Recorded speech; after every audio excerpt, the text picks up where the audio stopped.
Védrine est notre invité spécial. On reviendra avec lui, bien entendu, sur la situation au Proche-Orient et aussi dans une autre partie sur l'actualité internationale. Auparavant, on revient sur les suites de l'attentat d'Arras. Après l'émotion et les hommages ce lundi matin, place à l'enquête. La magistrate Béatrice Brugère, qui est également secrétaire générale de FO Unité Magistrat, est avec nous. Elle nous donnera ses infos, ses réactions, son éclairage et son point de vue.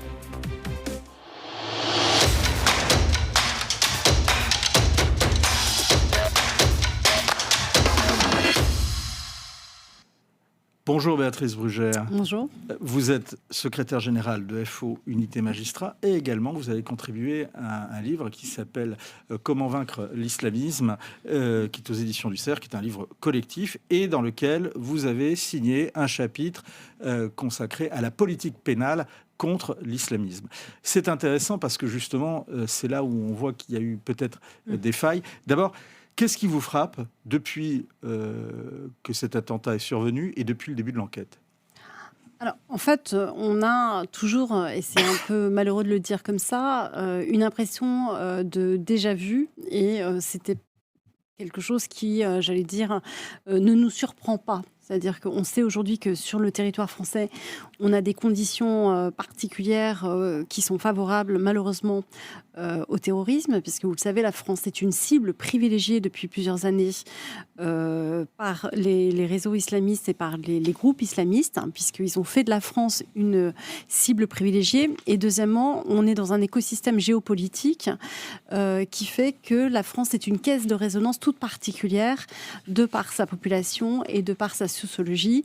On sait qu'aujourd'hui, il y a un travail de fond qui est fait en permanence sur le côté victimaire, sur une façon dont la France pourrait traiter aussi certaines populations, notamment les populations musulmanes, qui fait qu'à chaque fois qu'il y a un conflit géopolitique qui met en cause, et là c'était le cas, on l'a vu puisqu'on était dans une séquence entre le Hamas et Israël, qui fait que la France redevient à chaque fois une cible privilégiée. Et elle l'a tellement été que la veille, il y a eu le chef du Hamas qui a appelé en fait au djihad mondial, et on sait à chaque fois lorsqu'il y a ce genre d'appel que la France potentiellement peut être une cible pour les actes terroristes. Moi j'aimerais revenir sur le profil de l'assaillant et de sa famille, la famille Glashkov.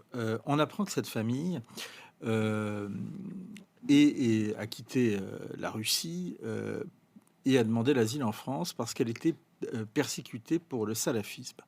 Moi, je voudrais d'abord, avant de revenir sur cette question du salafisme, mais revenir sur le principe et sur le point du droit d'asile. Est-ce que en France, il suffit d'être persécuté par un État pour qu'on obtienne le droit d'asile ? Alors, en tout cas, ce qui est sûr, c'est l'obtenir, pas nécessairement, mais en tout cas venir, c'est surtout ça, venir en France, faire la demande et ensuite s'inscrire dans un processus juridique extrêmement complexe. Si vous voulez, on en reparlera, puisqu'il y a plein de possibilités de recours, etc., qui font que ça dure assez longtemps, permet pour ceux qui veulent utiliser cette procédure, c'est-à-dire la dévoyer, on va être très clair, de se maintenir sur le territoire français, même lorsqu'ils ont une réponse négative de la part des autorités, c'est-à-dire l'OFPRA dans un premier temps, qui est l'office qui traite ces demandes d'asile, et ensuite la juridiction qui est la Cour nationale du droit d'asile, la CNCDA, qui rend après une décision. Donc en fait, la difficulté, elle est surtout là, c'est-à-dire que non, tout le monde n'a pas le droit d'avoir le droit d'asile, même si le droit d'asile a été quand même beaucoup plus étendu que ce qu'on a connu il y a quelques années. Donc c'est quand même... Je vais vous repréciser la question. Depuis la semaine dernière et depuis cet attentat, on s'est rendu compte et on a appris que non seulement que le droit d'asile avait obtenu effectivement une définition, une extension, et que tout groupe persécuté par un autre groupe, même à l'intérieur d'un pays, peut obtenir le droit d'asile. Je schématise, je fais ça très simple. est-ce que ça n'induit pas un effet, j'allais dire, pervers? C'est qu'on se dit, finalement, si quelqu'un est persécuté par un État, quel qu'il soit, quel que soit l'État, on revient dans la définition restrictive du droit d'asile, donc on va accorder le droit d'asile. Oui, non, mais là, vous avez raison. C'est-à-dire qu'il y a deux formes de dévoiement, entre guillemets, si on peut appeler ça un dévoiement.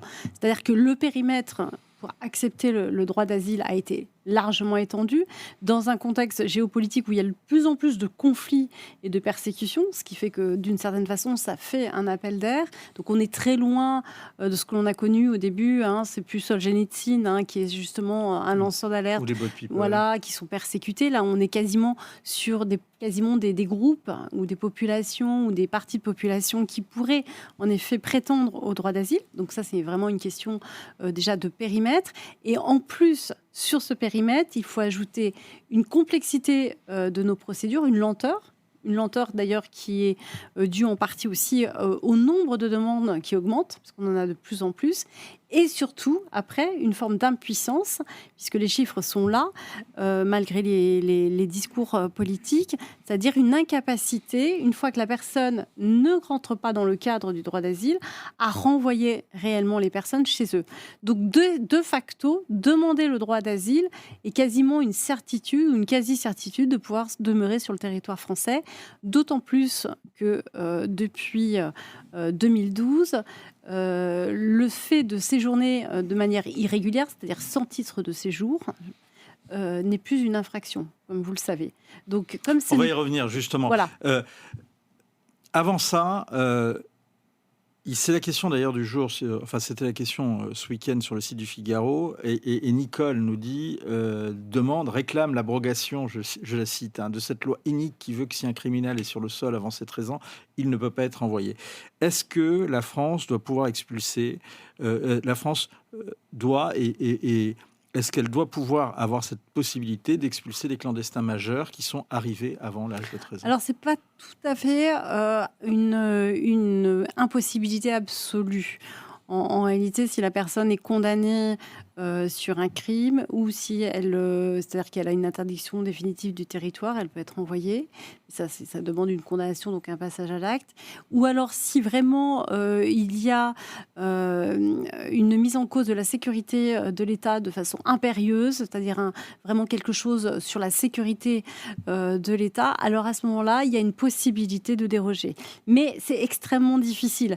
Donc, tout le monde dit oui, c'est quasiment impossible. Ça sera l'objet du prochain examen, puisque vous le savez, on passe tous les 2 ans à revoir notre état du droit sur la question, et il y aura prochainement une nouvelle loi qui va être mise sur la table, je crois que c'est début novembre.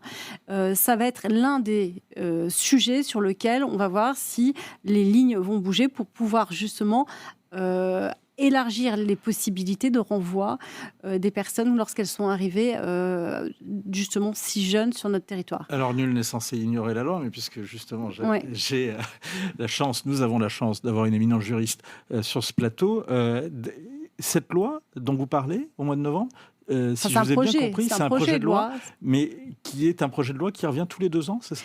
C'est-à-dire que tous les 2 ans, on révise notre loi, quasiment. On n'arrête pas de changer la loi sur l'immigration. Comme d'autres lois, il n'y a pas que celle-ci.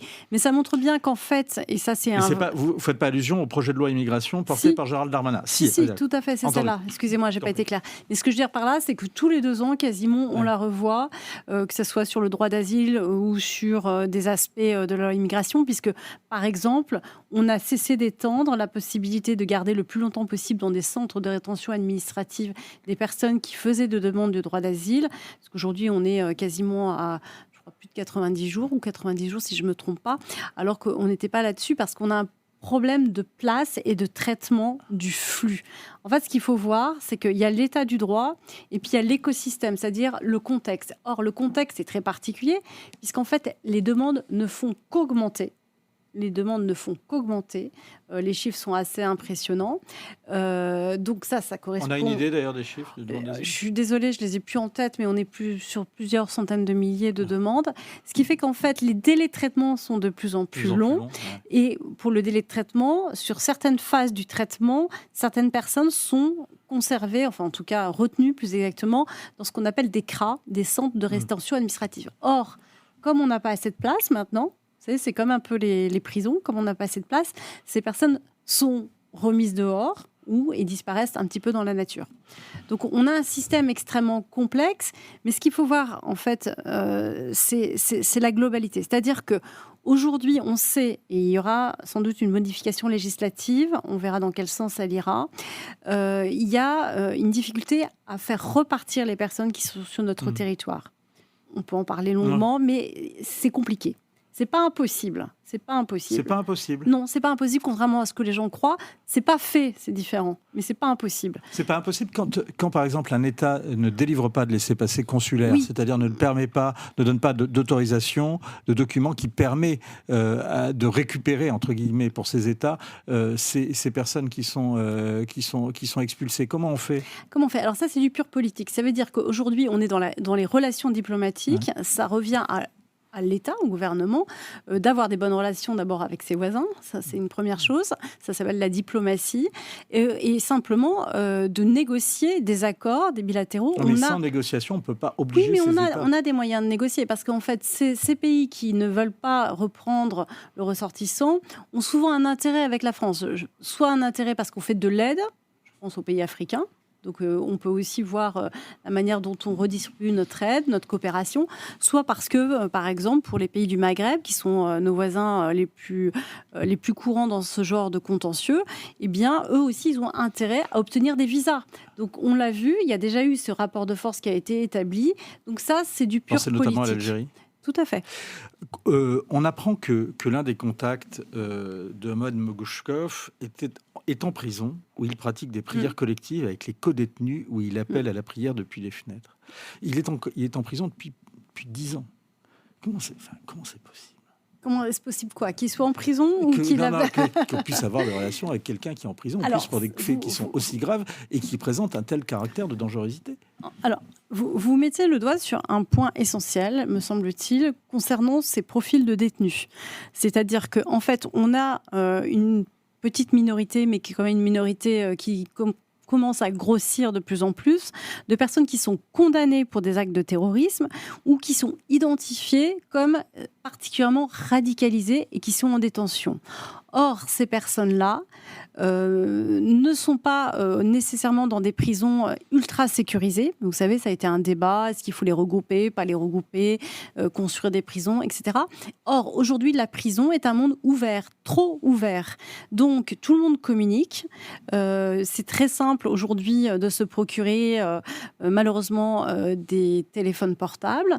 Donc là, il faudrait avoir une vraie politique, une vraie stratégie. Et c'est pas impossible, là aussi. C'est pas impossible. Je le dis, des brouilleurs, des choses comme ça qui font qu'on ne peut plus téléphoner tout simplement.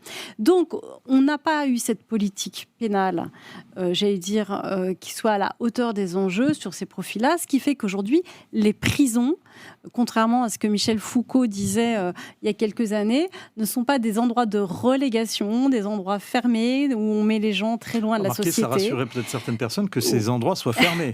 Oui, mais ce sont des endroits au contraire ouverts où tout passe et où la communication est très importante. Donc, je suis désolée de répondre comme ça à votre question qui est extrêmement pertinente parce qu'on sait qu'aujourd'hui, il y a une stratégie de ceux qui sont en prison.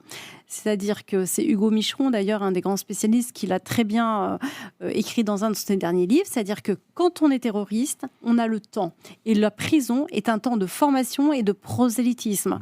Donc, en réalité, il reste en contact et il continue à alimenter les réseaux, voire à essayer galvaniser ceux qui sont à l'extérieur. Une dernière question, Béatrice Brugère. C'est passionnant de vous écouter, donc il faudra que vous reveniez justement pour nous en parler. Mais est-ce que les magistrats ont été trop lâches dans ces affaires-là, et en particulier dans la gestion du cas Mogouchkov ? Est-ce qu'ils ne font pas partie, plus généralement, du problème ? Alors, votre question, elle est difficile et je vais y répondre. En fait, de quel magistrat parle-t-on ? Il faut savoir quand même, parce qu'on a tendance à confondre, et c'est une singularité française, qu'on a 2 ordres de juridiction. Vous savez qu'on est les seuls, pratiquement en Europe, à avoir une juridiction administrative et une juridiction judiciaire, et que toute la partie administrative dont on parle depuis ces dernières heures sur l'expulsion, les arrêtés de reconduite à la frontière, les titres de séjour, ce sont les magistrats de l'ordre administratif, c'est-à-dire les tribunaux, le préfet, le ministère de l'Intérieur, les tribunaux administratifs et le Conseil d'État. Donc, c'est eux qui gèrent cette partie, j'allais dire, administrative d'exécution. Une fois que l'attentat, et c'est triste de le dire, mais une fois que les attentats sont commis, ou en tout cas vont pratiquement se commettre, ce sont les magistrats de l'ordre judiciaire, et notamment en France, le parquet national antiterroriste, puisqu'il est spécialisé là-dessus. Et là, j'allais dire que... que vous connaissez bien. Oui, j'allais dire que les enquêtes fonctionnent plutôt bien. On va très vite, d'ailleurs, on va tellement vite... Et comment expliquez-vous que, justement, les juges administratifs soient aussi laxistes et donne autant de travail aux juges, justement, je ne peux pas porter de jugement comme ça, laxiste, répressif, parce que c'est plus compliqué ça. Ce qu'il faut voir, et je finirai, je vais essayer d'être synthétique là-dessus, c'est que en fait, le droit est enchevêtré dans des normes européennes qui ne nous aident pas non plus. C'est-à-dire qu'aujourd'hui, on a une jurisprudence de l'Union européenne qui est extrêmement, favorable au regroupement familial, au maintien sur le sol, etc., qui fait qu'aujourd'hui, la jurisprudence, et c'est peut-être ça aussi qu'il faudra revoir, est plutôt favorable à maintenir sur notre sol des personnes au nom, de la vie familiale, au nom des recours, qui fait qu'aujourd'hui, en effet, il y a sans doute une révision de notre jurisprudence à revoir.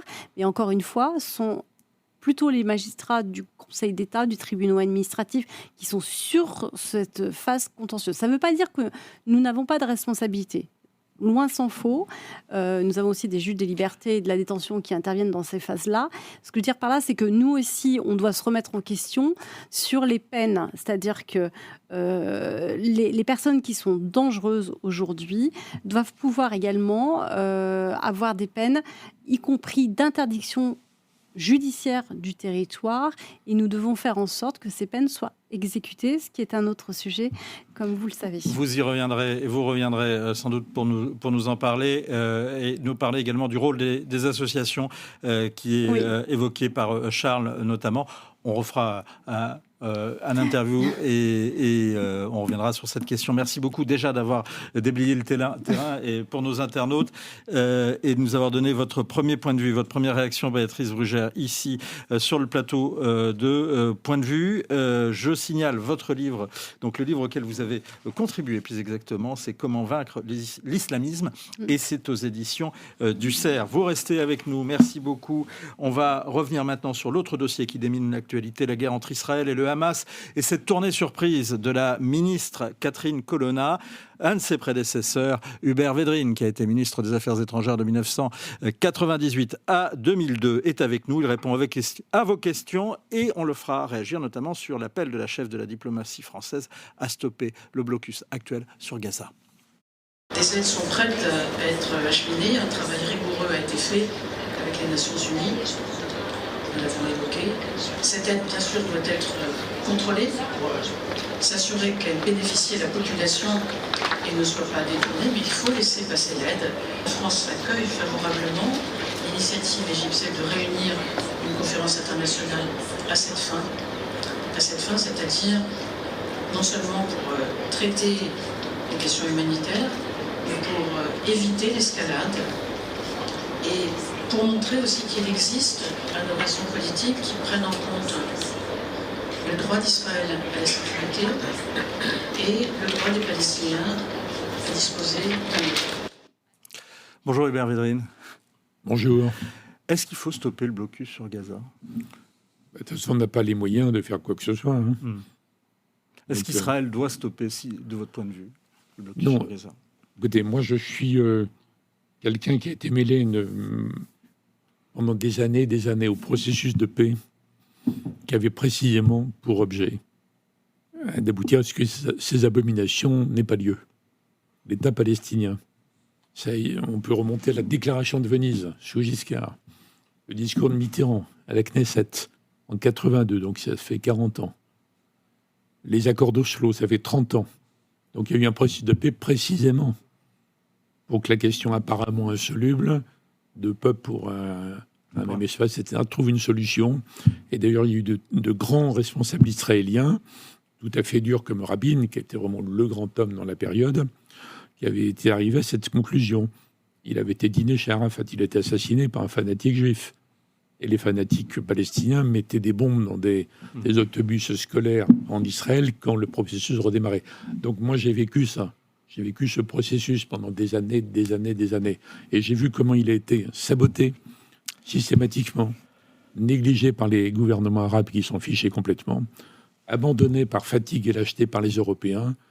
Quant aux Américains, ils n'ont rien compris depuis des dizaines d'années. Donc, on va y revenir. Aujourd'hui, je suis obligé de raisonner comme l'ancien chef des services secrets qui est interrogé par le Figaro il y a quelques jours, M. Ayalon, qui dit ils n'ont pas le choix maintenant. Ils sont obligés d'éradiquer le Hamas. Mais il va y avoir une bataille de Gaza qui va avoir des résultats effrayants sur le plan des victimes, avec des répercussions multiples. Vous voyez, c'est la fatalité comme dans les tragédies antiques. Alors, aurait pu être traité en amont. Alors justement, mais vous avez vécu le retour de cette fatalité, si je puis dire, en tout cas à la fin de votre présence au Quai d'Orsay, avec la deuxième intifada, et vous aviez connu une visite qui aurait pu tourner d'ailleurs au drame avec Lionel Jospin le 26 février 2000.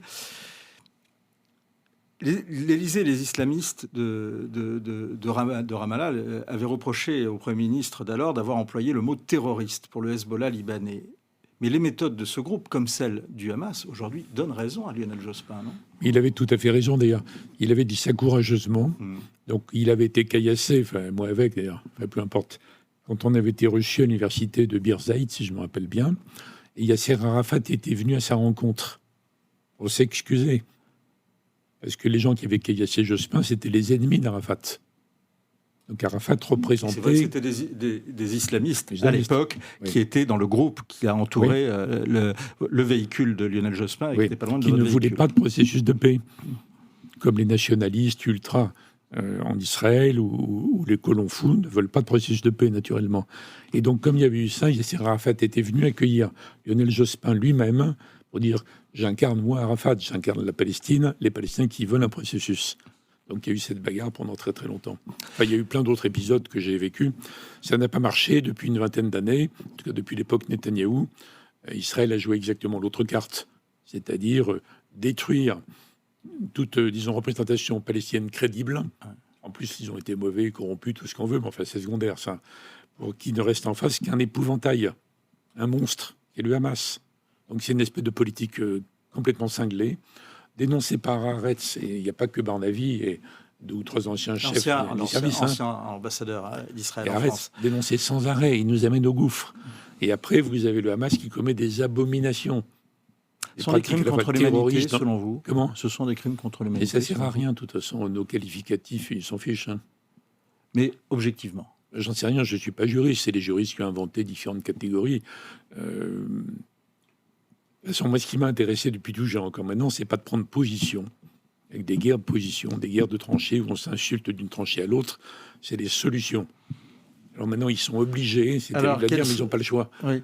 Mais après, je donc, ils sont obligés, d'Israël, hein, donc ils sont obligés, à vous suivre, de répliquer, sans doute de faire une offensive terrestre. Ah oui. Et là, on voit donc la ministre Catherine Colonna faire une tournée dans la région. Que peut vraiment faire la France aujourd'hui ? La France, c'est un pays occidental parmi d'autres, qui a été pendant très longtemps à la pointe de Giscard, François Mitterrand, à la pointe de l'idée qu'il faut quand même avancer vers un État palestinien, mais ça n'a pas de sens si ce n'est pas relayé. Donc s'il n'y a pas des rabbins d'un côté, des Arafat qui ont abandonné le terrorisme pour aller sur le terrain politique, on n'a pas d'effet direct. On peut avoir, j'ai vu un peu de ce qu'a dit Madame Colonna, qui m'a paru très bien. On peut jouer un rôle dans une sorte de gigantesque effort humanitaire à Gaza, si on peut rentrer, ou à Rafah, si les Égyptiens assouplissent leur position, mais on ne dispose pas des clés. On était le seul pays au monde qui aurait une influence sur la suite, ce sont les États-Unis. J'ai posé que les nationalistes israéliens n'aient pas plus d'influence sur les États-Unis que l'inverse. Et j'ai vu tout à l'heure que le président Biden a fait une déclaration sur un État palestinien Pourquoi est-ce qu'ils ne l'ont pas dit quand Mitterrand avait fait le discours à l'État en 82? Donc on avait perdu des décennies. Les États-Unis n'ont rien compris au sujet, rien. Ils ont dû prendre la tête d'un État palestinien, naturellement, contrôlé, démilitarisé, etc. Faire une confédération Israël, Jordanie, Palestine. Donc les États-Unis ont été très, très, très mauvais depuis l'origine. En plus, ça s'inscrit dans le cadre général d'un les monde... accords quand même Rabin Arafat et après les accords d'Oslo quand même. Ben oui, après, quand il y a eu les 20 années de Netanyahou, enfin 20 années au sens large, bon, donc il y a une défaillance des Occidentaux qui est payée très très cher en vie humaine, en Israël, puis ensuite... Vous pensez que s'il y avait eu, par exemple, à partir de 92, à partir des accords d'Oslo, vraiment un processus qui aurait conduit à la création d'un État palestinien en bonne et due forme, on n'en serait pas là aujourd'hui? Je pense que là... Alors, je connais les arguments. Un État palestinien aurait été dangereux. Regardez ce qui se passe à Gaza, mais c'est un argument, c'est un sophisme. C'est complètement différent. Vous pensez différemment qu'il y a eu le Hamas a gagné à Gaza parce qu'on n'a pas laissé un État palestinien? Parce qu'on a détruit, enfin, ils ont détruit toute autorité palestinienne légitime, en dehors des erreurs des Palestiniens qui sont innombrables et du désintérêt cynique des pays arabes. Donc je pense que l'absence d'État palestinien a été finalement beaucoup plus dangereuse que ne l'aurait été un État palestinien. Peut-être dangereux, peut-être difficile. En tout cas, je trouve extraordinaire que Biden, maintenant, ait déjà dépassé le stade nécessaire de la compassion, tellement on est bouleversé, pris aux tripes par les horreurs du Hamas au début, et qu'il ait employé le mot. Notez-le, c'est très important que le président des États-Unis ait dit ça. Alors que l'influence israélienne aux États-Unis, c'est celle des nationalistes, quand même des ultranationalistes aux États-Unis. Donc ça veut dire que déjà, certaines puissances se disent, après l'opération devenue malheureusement inévitable à Gaza, on ne peut pas simplement dire on revient comme avant aux accords d'Abraham, fondés sur l'idée que les Palestiniens... Les accords d'Abraham sont morts? En tout cas, je l'ai. Hein. Alors après, ça dépend si l'Arabie dit, pas maintenant, mais le mois prochain, moi je veux bien continuer à condition qu'il y ait une sorte d'embryon de solution pour les Palestiniens, une perspective pour les Palestiniens, d'après le... Je ne parle pas du Hamas, hein, je parle des Palestiniens. Ça peut redémarrer. Et ça ne peut pas redémarrer comme c'était conçu avant, en escamotant la question palestinienne. Donc il se peut qu'il y ait un mouvement qui paraît tout petit aujourd'hui, mais qui a des suites. Alors ça paraît bizarre parce qu'on est encore sous le coup des horreurs qu'on a vues. On est avant une bataille urbaine féroce qui va durer longtemps. Mais les grands responsables se disent il faut déjà penser à la suite. En Israël, ils se disaient comme ça tous les jours. Et n'oubliez pas qu'on est dans le cadre général du monde, c'est que les Occidentaux, dont on fait partie, n'ont plus le monopole. On a la puissance et la richesse et tout ce qu'on veut. On n'a plus le monopole qu'on a exercé pendant 4 ou 5 siècles. Donc toutes les questions dans le monde, les questions africaines, les questions chinoises, les questions... On va y revenir. Oui, mais tout est lié. Tout est lié au fait qu'on n'est plus les patrons du monde. Et donc, il se peut que Biden ait intégré cet élément. Et les conséquences pourraient être justement d'aller œuvrer vers un État palestinien, du coup, paradoxalement, selon vous? Non, il faudrait que la bataille terrestre ait eu lieu, que le Hamas était peut-être éradiqué. Encore que vous avez vu, ils empêchent la population de partir maintenant.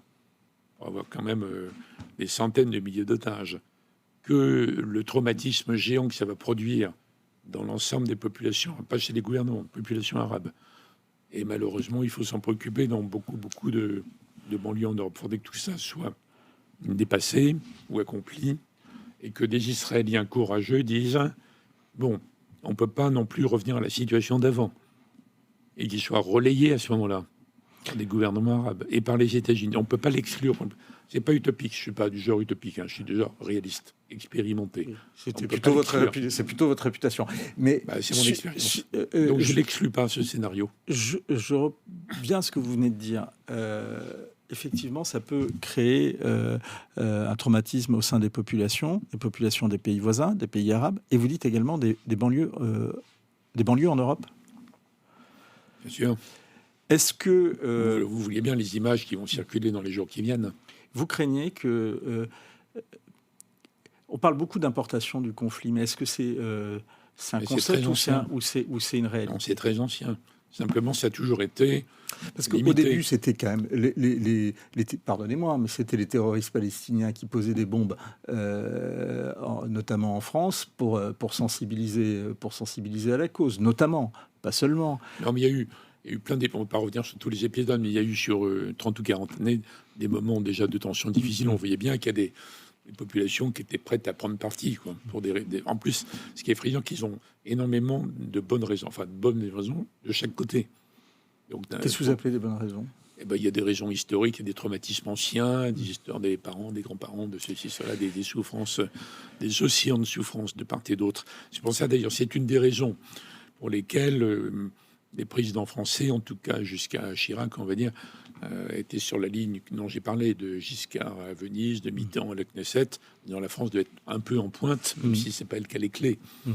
Et justement, rien n'empêche la France de reprendre ce rôle aujourd'hui. Mais justement, je reviens justement à la scène de Birzeit. À l'époque, on disait vous avez eu un malaise par rapport aux déclarations de Jospin. C'était pas vrai? Pas du tout, non. Parce que vous êtes plutôt sur la ligne qui était celle de l'Élysée à l'époque. Non, d'ailleurs, j'avais été faire une émission à RTL juste après pour expliquer. Il avait raison, Jospin. Il avait raison. Il était courageux en parlant du Hezbollah. Et alors, à l'époque, on s'entendait très bien, Chirac, Jospin et moi, sur ces questions, en réalité. C'était fait tenser par l'Élysée à l'époque. Oui, mais c'est des petits machins franco-français. L'Élysée en avait profité parce que c'était très rare qu'il y ait, disons, une remontrance à exprimer. Et j'avais été à la RTL pour dire les gens qui ont attaqué Jospin, ce sont les ennemis du processus de paix. Ce que j'ai dit tout à l'heure. Voilà, ça a disparu après. Bon. Vous l'avez rappelé. C'est un non-sujet. Vous l'avez rappelé ce soir. L'Ukraine a accusé la Russie de lien avec le Hamas. L'ambassadeur d'Israël en France n'y croit pas. Vous non plus? Je pense que la Russie n'a pas d'influence dans tout ça en réalité, mais qu'ils vont essayer de tirer les marrons du feu s'ils peuvent. Bon, je vois pas comment. C'est vrai qu'en Israël, il y a beaucoup de juifs d'origine russe, de juifs d'origine ukrainienne. Donc la Russie peut se dire, on ne sait jamais. Bon, ils n'ont pas de rôle clé dans le déclenchement. Je vois pas qu'ils aient un rôle clé dans l'avenir, sauf si l'Occident se plante à nouveau complètement. Donc, si l'Occident laisse un champ libre après, et que d'Israéliens cherchent des relais pour nos petits, vont trouver les Chinois et les Russes. Mais si les Biden dont j'ai parlé, le président Macron, etc., non, la Russie n'aura pas d'espace après. Jusqu'à quel point l'Iran peut être impliqué, selon vous? D'abord, l'Iran est déjà impliqué, parce que je ne vois pas comment le Hamas tout seul aurait déclenché. Pour moi, c'est le déclenchement via les monstruosités qu'on a citées. C'est l'Iran qui voulait absolument bloquer le rapprochement des pays arabes avec Israël, pas des pays, les gouvernements arabes. Et en particulier Israël et l'Arabie Saoudite? Oui. Et comme l'Arabie n'a pas dit, je pose comme condition qu'il y ait une solution, un État, je ne sais pas, en tout cas une solution convenable pour redonner un avenir aux Palestiniens et aux gens de Gaza. Pourquoi l'Arabie Saoudite n'a pas fait ça, selon vous? Parce qu'ils ont dû considérer, comme tout le monde, que les Palestiniens c'était un petit peuple et qu'on s'en fiche et que tout ça est terminé et que ils sont les maîtres du monde, ils font ce qu'ils veulent. Bon, il y a une sorte d'arrogance combinée à l'arrogance américaine. Donc ils ont oublié Gaza. Et Sarkozy a eu une très bonne formule il y a quelques années. C'est comme la plus grande prison à ciel ouvert dans le monde, Gaza. Donc du coup, c'est devenu une bombe à retardement qui était laissée au Hamas et donc à l'Iran. Donc pour moi, j'ai pas de preuves, mais c'est évident que l'Iran n'a pas forcément déclenché le Hamas, mais qu'il est au minimum d'accord en disant c'est le moment de bloquer, donc de faire voler en éclats le processus. Il va peut-être survivre sous une autre forme. Donc pour moi, le rôle de l'Iran est tout à fait évident. Pour la suite, est-ce que l'Iran va s'engager? Il y a déjà le lien donc Hamas, le lien Hezbollah. Est-ce que le Hezbollah, qui est plus armé que le Hamas, donc à la frontière au sud Liban, à la frontière israélienne, je ne sais pas, c'est quand même du poker au bord du gouffre, là, y compris pour les Iraniens. C'est pas exclu. Est-ce qu'il pourrait y avoir un jour un accord entre Israël et Téhéran? Un jour. Non, oui, non, pas là. Pas là. On est exactement dans l'inverse. À la limite que les Israéliens, certains Israéliens se disent on a besoin, on va refabriquer un interlocuteur palestinien au lieu de les démolir systématiquement. Il peut y avoir quelque chose qui sera combattu par l'Iran à ce moment-là, sauf si l'Iran changeait de régime. Donc j'imagine pas s'il n'y a pas de changement de régime en Iran. Dans le meilleur des cas, il y aurait l'accord sur le nucléaire iranien, peut-être. Obama avait raison, Trump a eu tort sur ce point. Donc un accord qui stabiliserait, peut-être. Mais un deal, comme il y avait autrefois à l'époque du Shah d'Iran, un Iran complètement différent, sinon ça ne fonctionnera pas. Donc l'Iran, dans le schéma que j'imagine, j'essaie de ne pas être trop pessimiste exprès. Dans ce schéma-là, l'Iran est un adversaire. On va continuer d'en parler. Hubert Védrine, on continue cet entretien. Vous l'avez dit, justement, l'Occident n'est plus qu'un acteur parmi d'autres. On va revenir... Non, on n'a plus le monopole. On est les plus puissants. On est les plus puissants, mais on n'a plus le monopole.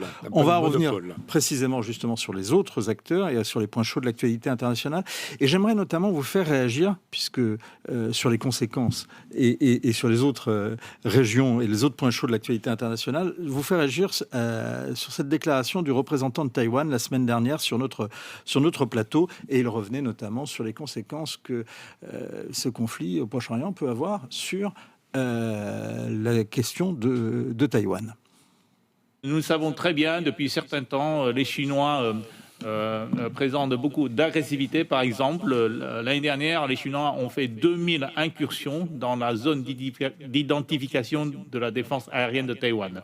Et là, il y a quelques semaines, les Chinois ont fait aussi 100 incursions dans une seule journée. Donc, vous voyez, sur place, nous savons très bien que les Chinois sont très présents. De l'autre côté, les Américains, les Japonais, tout ça aussi, ils font tout pour essayer de dissuader les Chinois de ne pas attaquer Taïwan. Et je crois que la France aussi joue une partie dans ce rôle-là.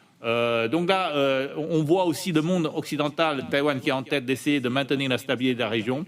Maintenant, en créant ce troisième front, bien sûr, encore une fois, nous présentons nos condoléances, mais d'autre côté, nous craignons que... Oui, vous ne voulez pas trop qu'on s'occupe, que ça focalise trop. Vous voulez bien... Non, c'est-à-dire il faut focaliser...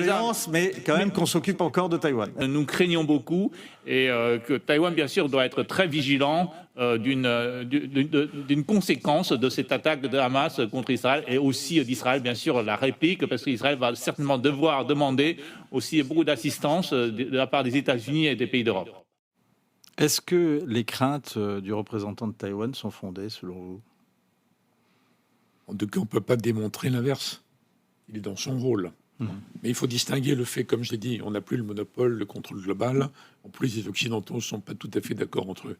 Sur un mode stratégique, il y a un fond d'ambiance post-occidentale ou anti-occidentale dans ce que les Américains appellent, en globalisant de façon schématique, je reste par rapport à ça. Mais une fois qu'on a dit ça, chaque grand pays du Sud, chaque pays émergent a sa propre politique.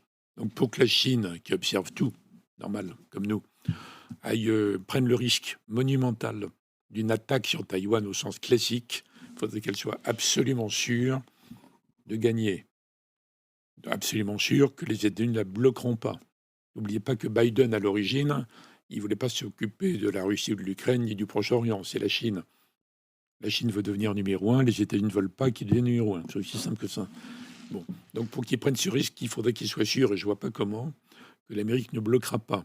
Donc je m'attends plutôt, mais je ne peux pas encore une fois le démontrer, je peux me tromper, il y aura des engrenages, que la Chine joue une sorte de jeu de go, et d'autre part fasse des provocations, intimidations, qu'ils essaient de grignoter des îlots, de soutenir un parti à Taïwan, on verra aux élections en janvier, qui soit, disons, rattachiste par rapport à ça, plutôt que l'opération proprement dite.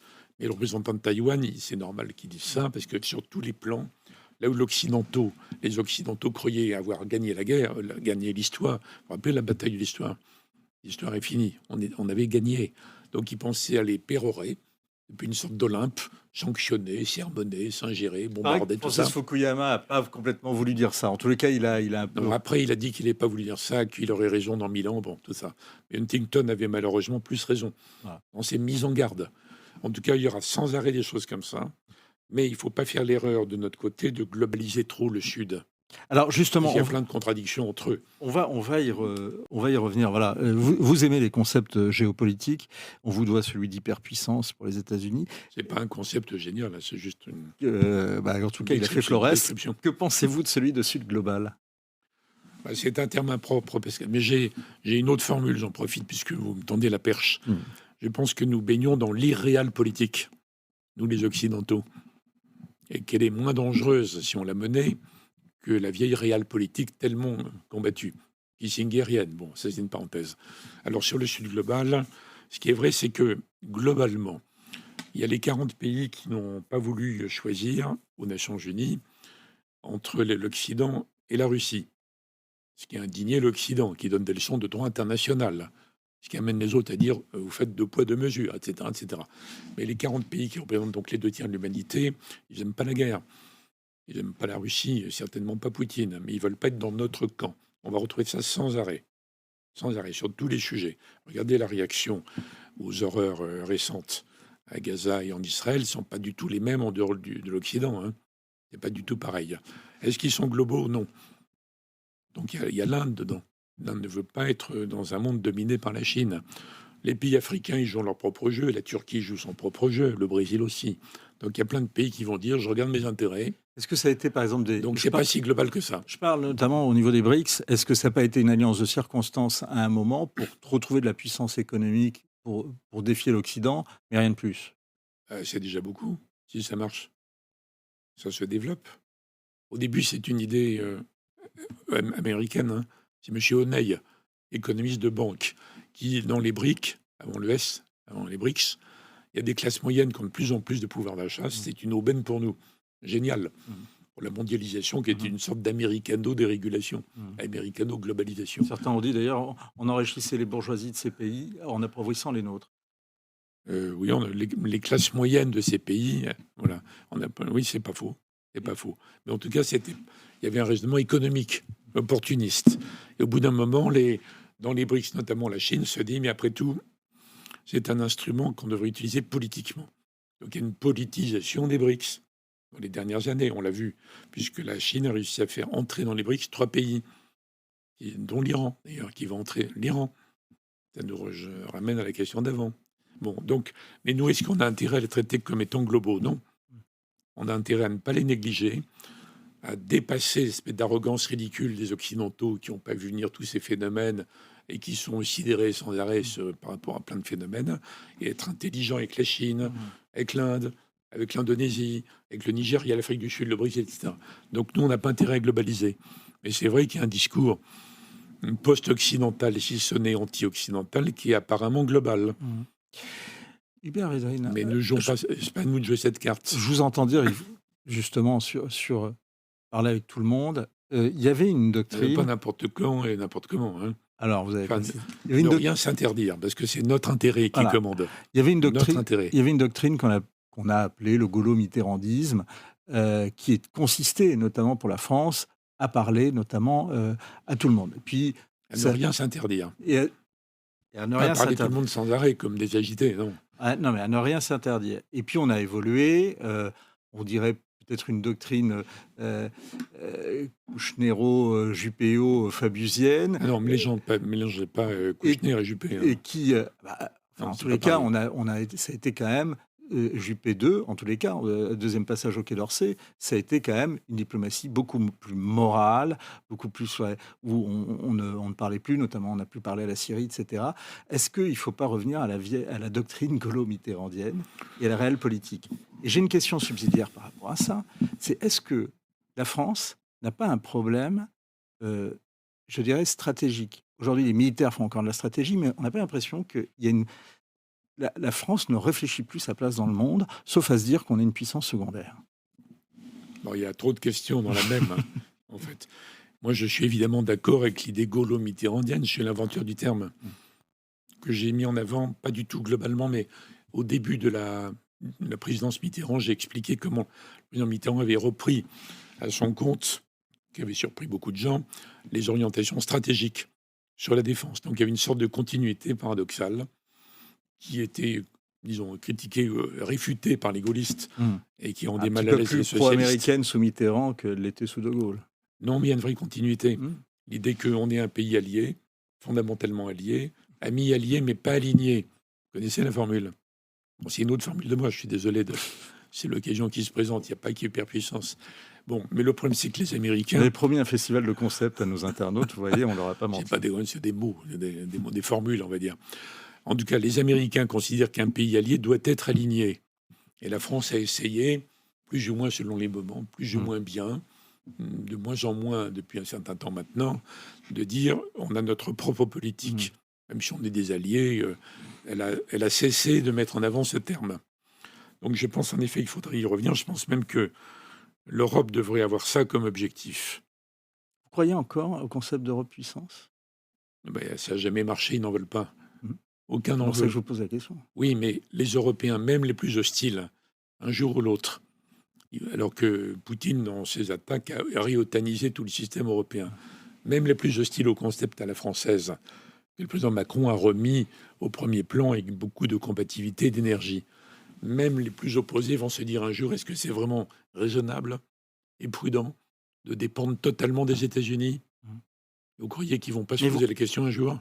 Donc je pense que l'idée va En tous les cas, revenir. depuis 50 ans, ils ont du mal à se poser la question. Évidemment, c'est nous qui avons demandé aux Américains de nous protéger depuis 49. Bon. Donc, vous me posez la question. Je crois que Avec De Gaulle et Mitterrand, c'est pas précisément, on exclu que avait c'est- quand même pris quelques distances. non, c'est pas distance, c'est on est alliés, mais pas alignés. Ça dépend des sujets, ça dépend des moments. Vous savez que c'est Alors, pas le problème sur l'Europe. Justement, il y a des pays qui veulent et que ça rassure d'être alignés. Non, ils veulent protéger, Mm. donc alignés. Voilà. Mais à un moment donné, ils vont se dire, est-ce qu'on est sûr d'être protégé? Si ça se trouve, ce sont des Polonais, des Allemands qui vont se poser la question. Et pour l'instant, Ils rejoindront un jour l'interrogation Et française. vous pensez que c'est avec Donald Tusk qu'on va se poser cette question?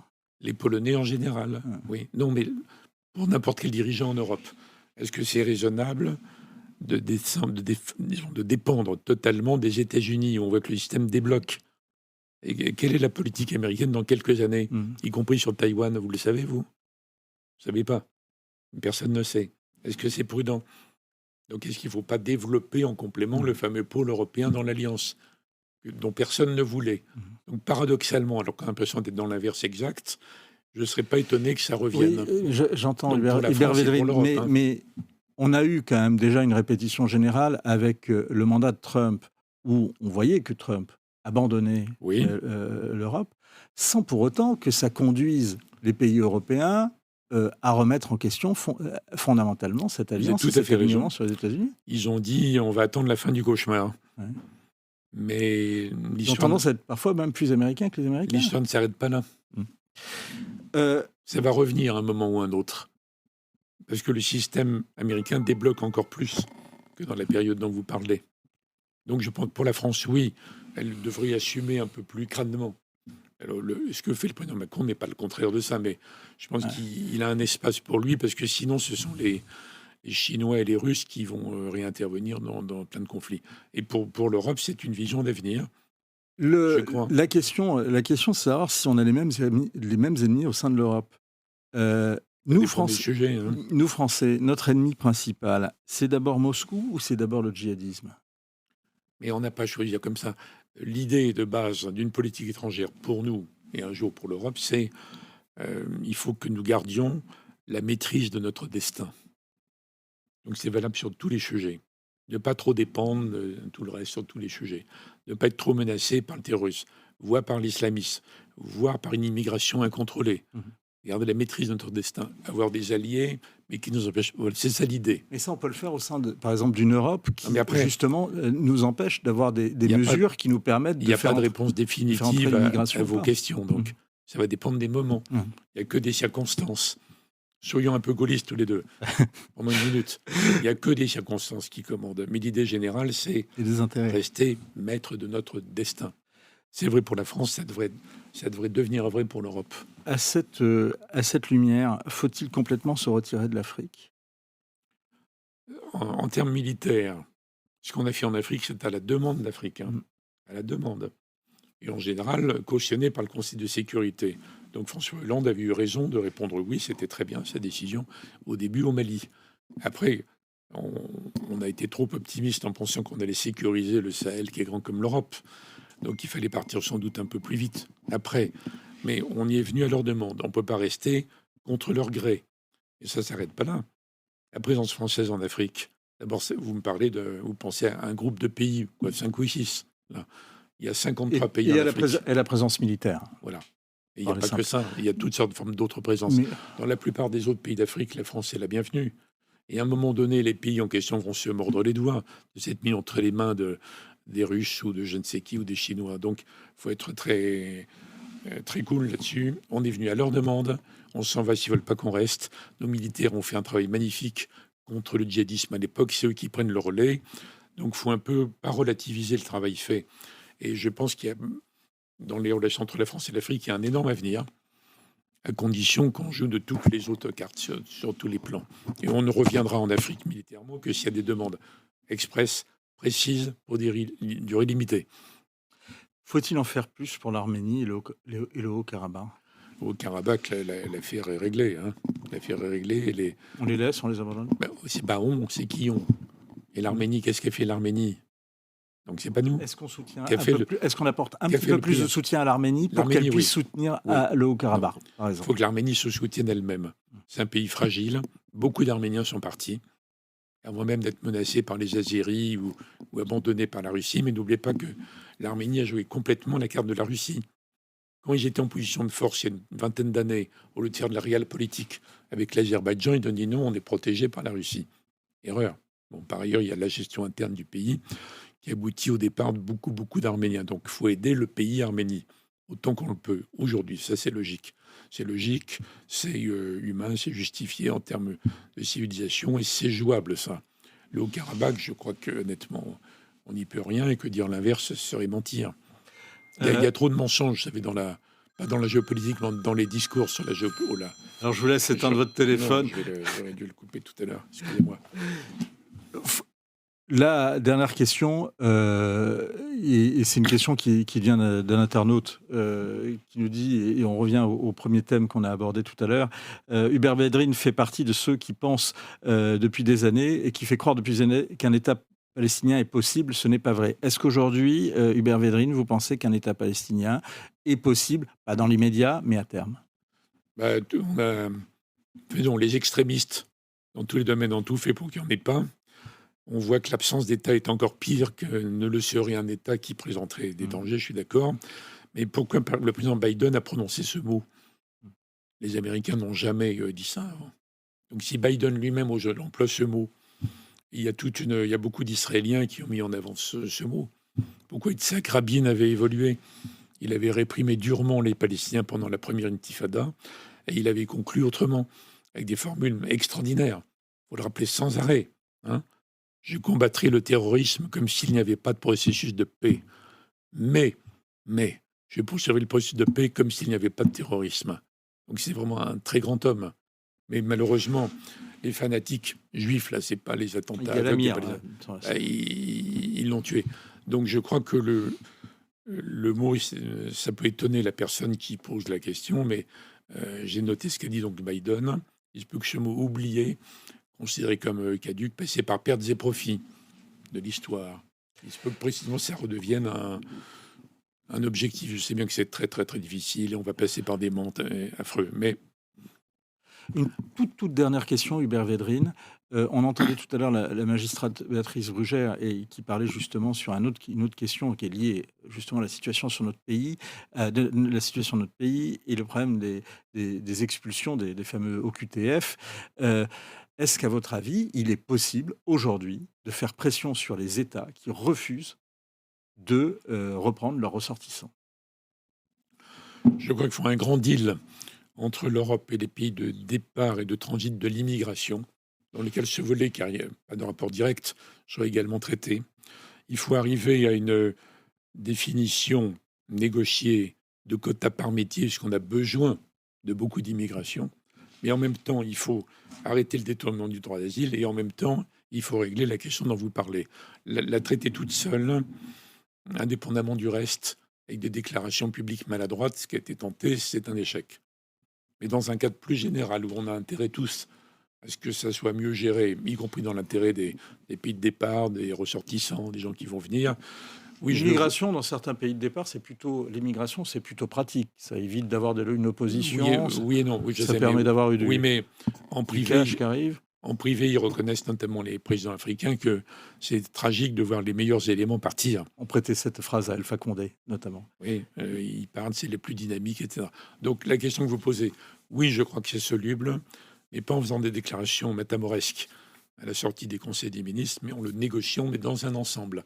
On va y arriver, on va être obligé d'arriver tous à une approche, on va dire, comme la gauche scandinave sur ces sujets. Notamment du Danemark.